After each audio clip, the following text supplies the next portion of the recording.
All right. Hello again, Avengers, and welcome to another exciting daily vlog. This is Daily Vlog 2025, number 318. So, today, have you picked up your copy of The Hearth Witch's Guide to Magic and Murder, Book 1 of the Hemlock Saga, written by USA Today best-selling author Kiri Callaghan? Links are in the description down below. As a reminder, I make nothing off of this. This is not sponsored. Kiri, I don't even think Kiri knows I'm doing this. Kiri's my friend. I like her book. I want other people to do it, to read it, because that means Kiri gets to write more books. And speaking of writing more books, it was officially announced yesterday on Twitter and then also announced during the Critical Game live stream, or the Critical Role live stream last night, which was great, by the way. There is a new book coming out.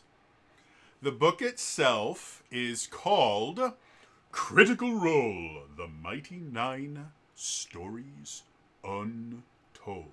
It's a collection of short stories by a number of different authors. And I figure I will let you know the authors right now. They are Betsy Oki, I think, Danny Carr, May Cat, Mike Chen, Rin Chup. If I butcher your name, I am extremely sorry.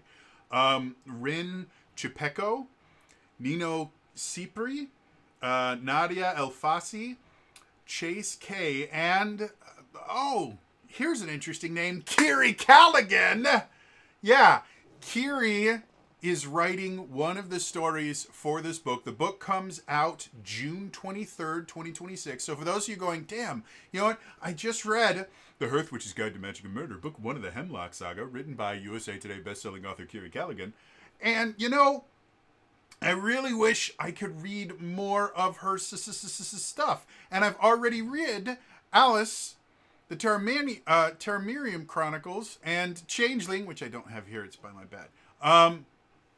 What can I do? Well, June 23rd of next year, you can just pick up the Mighty Nine Stories Untold and read the story by Kiri and a bunch of other really awesome people. Don't get me wrong. I'm just super thrilled. I had no idea. There were no whispers or hints or nothing. Kiri told us nothing about this. Theoretically, she might have said something really cryptic like, oh my God, guys, something really, really cool might be happening and I can't tell anyone. We, being the supportive friends that we are, we would have gone, that's great, don't tell us because we don't want you getting in trouble. But this blew me away when I found out about it. And we got to talk about the story that she's telling. So I'm going to read the book description on the Penguin Random House site, which I will have a link in addition to links where you can get The Hearth Witch's Guide to Magic and Murder, Book 1 of the Hemlock Saga, written by USA Today best-selling author Kiri Callaghan. There will also be a link to the Penguin Random House page for the Critical Role book. And it has links to basically everywhere you could get it. So here's the description. See Critical Role's Mighty Nine through the eyes of 9 of their friends and foes in this new anthology, with a foreword by Taliesin Jaffe. In these 9 stories, the legend of the mighty adventuring party grows with tales from some of the most memorable characters who fought with and against the Mighty Nine. Within its pages, Essek Thelis. I realize I should be able to pronounce his name, but I stopped watching Campaign 2 when Essek started getting bigger and a larger part of the story. Grapples with the choices of his past and the potential of his future, as told by Danny Carr. If anyone's unfamiliar, Danny Carr is the official lore master for Critical Role. She literally works for Critical Role, and her entire job is keeping the lore straight. Isharnai deals with the emotional aftermath of a fate-altering cupcake, as told by Kiri Callaghan. We will come back to that in a second, but this one is really, really cool. Pumat Sol returns to his shop after the fight with Oban and the Mighty Nine, only to find that his adventure is not quite done, as told by Mike Chen. plus 6 more hilarious, heartbreaking, and heroic tales featuring Sprinkle, Avantika, Darren, and more. With their hope, unbreakable bonds, and larger-than-life commitment to heroism in a dark world, Critical Role's Mighty Nine touched hearts everywhere they went, both those of their fans and their fellow denizens of Exandria. This collection spotlights 9 characters whose lives were changed by the Mighty Nine, but whose stories have not yet been told. So, yeah, like this is really big news. Like, it was great that Kiri made the USA bestseller list. Like, that's a really phenomenal thing. This is so huge, guys. It really is. We all know Critical Role. Literally, Critical Role could take couch lint, put a Critical Role logo on it, and sell out. Like, they just have very very rabid fans, and the Mighty Nine is exceptionally popular. In my humble opinion, significantly more popular than the campaign group that, for the life of me, I can't remember right now. And even, as much as I hate to admit it, I believe the Mighty Nine are more popular than Vox Machina, which is my personal favorite group. But a lot of that has to do with the fact that they were my first, and I was watching from day one, and so there's the connection there. But Hell's Bells, that's Campaign 3's group. Yeah, they this is going to get Kiri in front of so many more eyes. Hopefully, this will lead to more people picking up her books and things like that, and amazing, wonderful things happening for Kiri. But we have to talk about the character and what it relates to. So, some minor spoilers for Campaign 2. I mean, yeah, I guess it is kind of minor-ish spoilers, because it does reveal some of the backstories of Not the Brave. But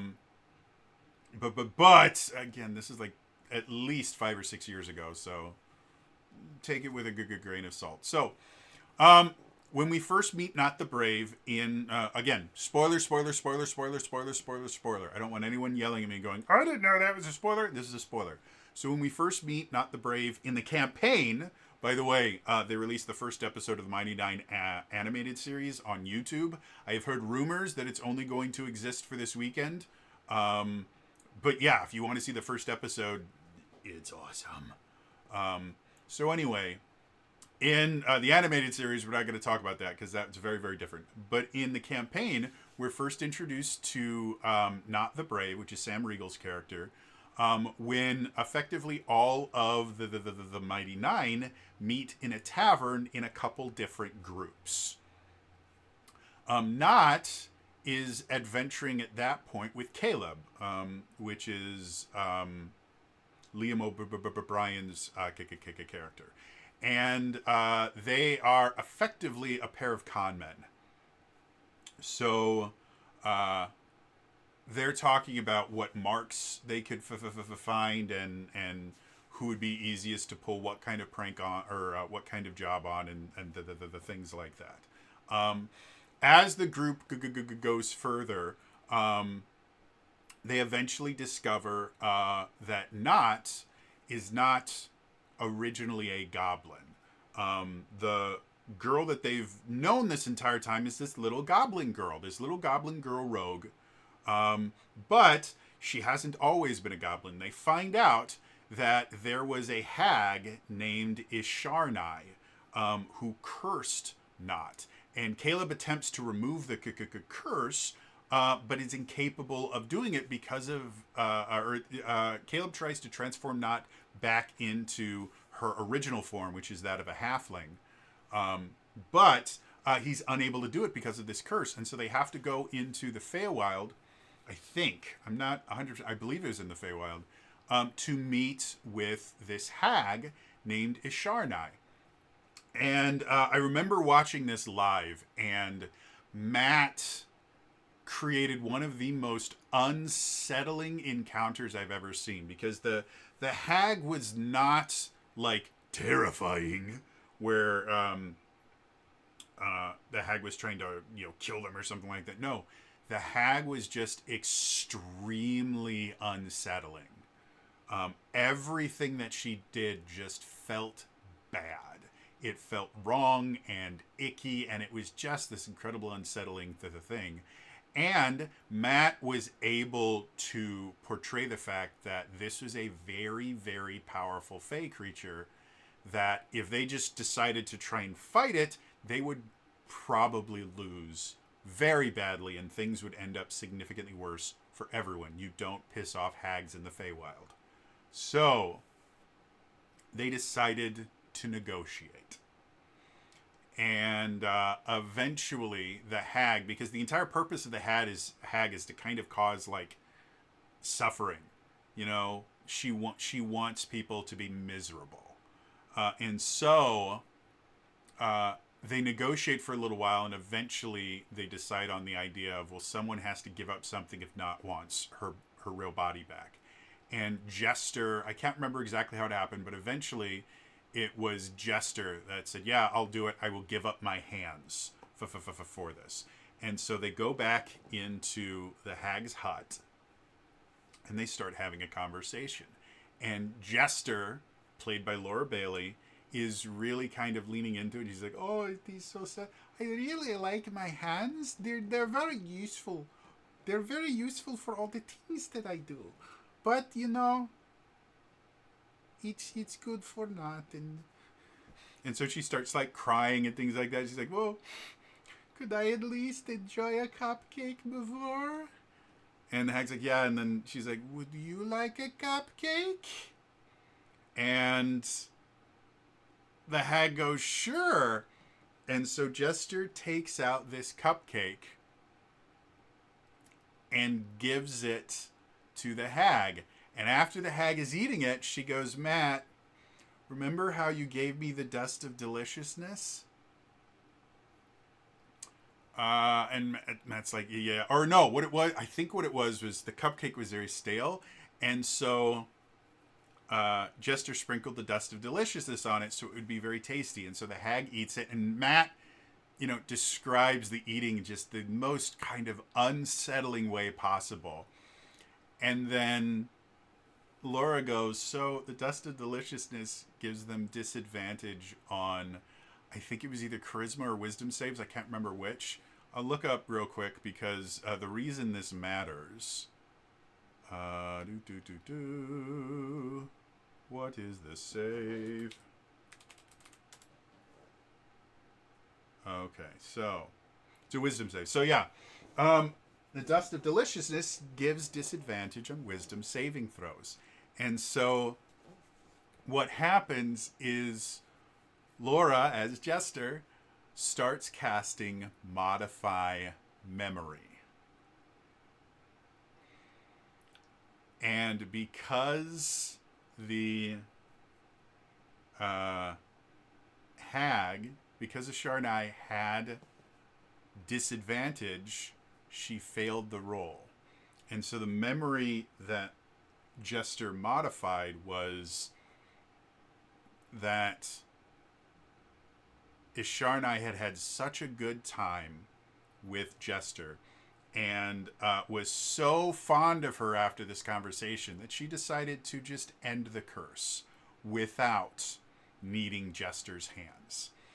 And when it happened, I remember watching chat explode, and the entire table does too. The episode is still on their YouTube channel if you want to watch it. The episode is absolutely brilliant to watch. Even if you haven't watched everything else, you can kind of catch up enough to know what's going on. And like the entire table explodes, and the Jester comes out. I was like, we should probably get going now because it's not a good time to be here. Let's go now. Go. And that's what it was that she pulled a fast one on this hag. And again, it was one of the ballsiest moves I have ever seen anyone do in a D&D game ever. And that, that's including the things like Matt Mercer rolling with double disadvantage while he was playing Minsk in a live D&D game with Chris Perkins running the game and he still succeeded. Like, this was ballsier than that.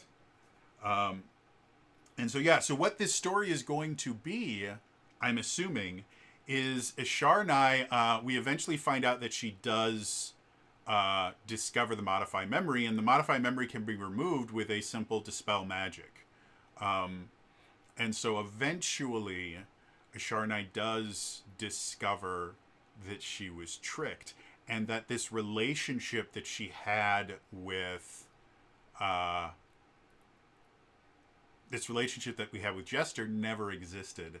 And so I believe that's what this story is going to be. And again, Kiri is already like part Fae. Like, she genuinely is. I adore every single interaction that I have with the woman. She is just phenomenally amazing and wonderful. But she is 100% a Fae creature.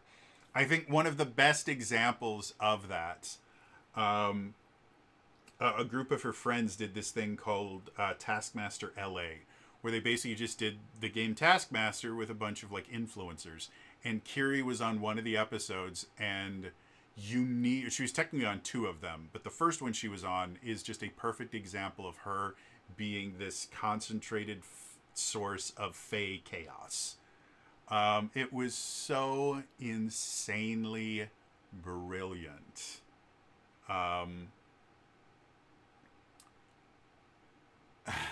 And it was just, man, just amazingly fun to watch her kind of weasel her way through various challenges or tasks and things like that. So anyway, so the idea of Kiri telling a story about an extremely powerful, malevolent Fae creature getting tricked, and the emotional impact that has on them, not only from the fact that she was tricked, but also that this person that she thought was her friend is not, and manipulated and lied to her. I think that is probably going to be one of the coolest stories that have ever been written, guys. This is going to be so amazingly cool. So, yeah, I had to talk about this. I am so insanely excited for it. And for everyone else, don't get me wrong. Like, I love Danny Carr. I don't recognize literally any of the other names in there. But I'm sure they're wonderful, amazing authors. But my friend Kiri is now officially a Critical Role author. Like, she's been inexorably tied with Critical Role now. And that's a really, really big deal. And it's amazing. And the story that she gets to tell is such an amazingly cool story. And I believe all of this is going to be canon, too. So the words that she writes are going to be officially canon. She is literally writing things with the same amount of weight in the world of Exandria as Matt Mercer. That's just amazingly cool and fun. So yeah, I am exceptionally proud of my friend. I'm very, very excited about this book. The price for the hardcover is $30, according to everywhere I've seen. On the Penguin Random House website, it's $30, and then they have places where you can pre-order it. So if I go to like Amazon, it's $30 there too. The Kindle version, the ebook version of it, looks to be about $14. So you can save a little bit of money if you don't want to have a physical hardcover copy of it. So I'm assuming that's what's going to be everywhere. And then the audio book is not showing up. Let me see if I can find out how much. Looks like it's going to be around $20 according to the Barnes & Noble site. It'll be $20 So, yeah, not an exorbitant price, especially for something coming from Critical Role. Brand names and stuff like that you pay more for them. But yeah, like this is such a big deal for Kiri, and we're all exceptionally excited for her, and it's going to be a super, super cool book as far as I can tell, and yeah, I'm excited. So, That's what I wanted to talk about today. It's gonna be all for me today. Um, yeah, I'll see you guys tomorrow. All right, bye bye.